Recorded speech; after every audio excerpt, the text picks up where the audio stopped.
Hi everyone, my name is Roshi Dong and I'm from the Global Environmental Health class. Today I'll talk about the light intoxication in Thiaroye, Senegal using Prezi. For today's topic, as shown here, I will be discussing these serious disasters from different aspects, including objective, the cause of this epidemic, contaminated area, the result, and the treatment. Between November 2007 and February 2008, 18 children under age 5 in Thiaroye Sumer, Dakar, Senegal, developed severe central nervous system disease and they quickly died.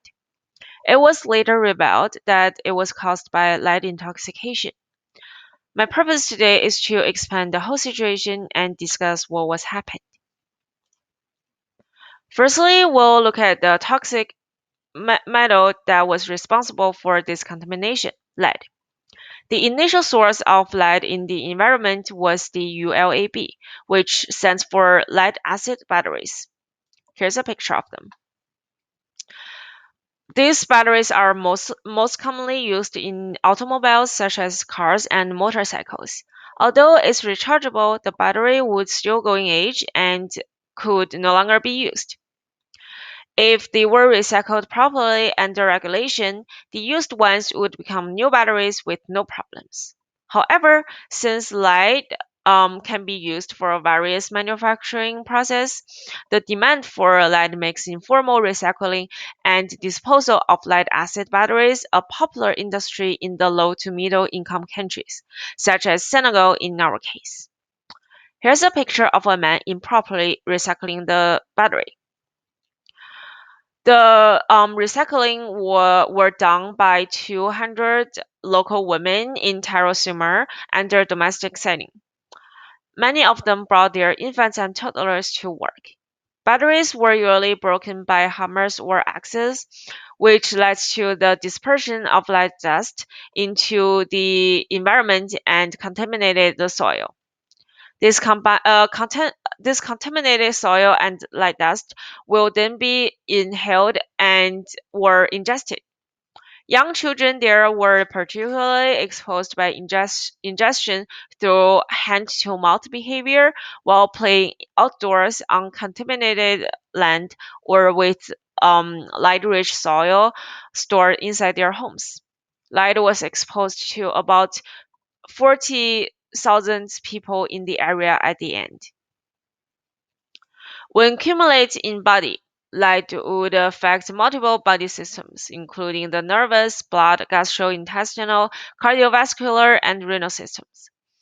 Children are even more vulnerable to the harmful effects of light than adults. The adverse effects range from death to impaired cognitive and behavioral development that can have lifelong consequences. Here is a table about the different consequences of different levels of light in the blood of children. When it's over 1,200 micrograms per liter, death is expected. However, in Sumer, the mean blood lead level in children was above 1,000 micrograms per liter, and individuals' levels were above 3,500 micrograms per liter when the disasters happened. This eventually caused the death of the 18 children at Sumer. Then let's look at the extent of the Sumer accident. So it was found that light batteries were informally informally recycled at the Nyakni Diao neighborhood of a small town, Sumer, at Dakar, Senegal, since about 1970. And particularly, this industry thrived in 2007 and 2008 due to the dramatic upsurge in light prices.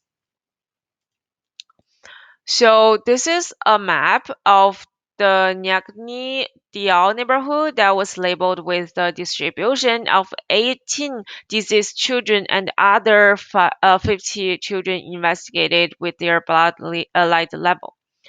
The area with different concentration of lead in the soil are marked by different colors of lime. About 950 individuals were living in these areas at that time. Lead concentrations as high as 302,000 milligrams per kilograms were measured in the outdoor solid, and up to 14,000 milligrams per kilograms were detected indoors. As a result of this epidemic, 18 children deceased. Examination on their mother and siblings, 55 of them in total, showed that their blood lead concentrations were very high, varies from 383 to 3,454 micrograms per liter. Majority of these children showed evidence of neurological damages that may be irreversible. In addition, examination on the other 25 community members, both adults and children, also indicate very high blood lead levels. So this is a pie chart demonstrating percentage of individuals with blood lead levels about 700 micrograms per liter. We can see here that most of them are siblings of deceased children.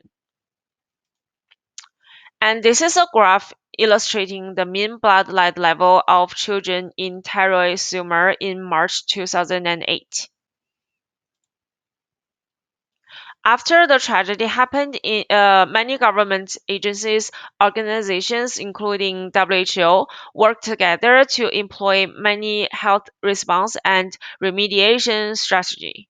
For example, conducting chelation therapy and other medical treatments, especially for individuals who already developed symptoms of lead intoxication. They also organized to educate local people about light poisoning and contamination, and most importantly, cleaned up the neighborhood by removing the contaminated soil and materials from both outdoors and indoors. This is a before and after graph comparing the blood level concentration in children each year from 2008 to 2010. We can see that the average blood lead level decreased each year for children in all age groups after the intervention. In summary, lead intoxication is completely preventable, but the damage caused by this is sometimes irreversible. Regulations and legislations should be employed for recycling of lead. Lead intoxication prevention globally should involve all efforts, including researchers, government officials, policymakers, healthcare workers, and individuals to work together to be prepared. And here's my reference list. And that's it. We're done. Thank you very much for watching.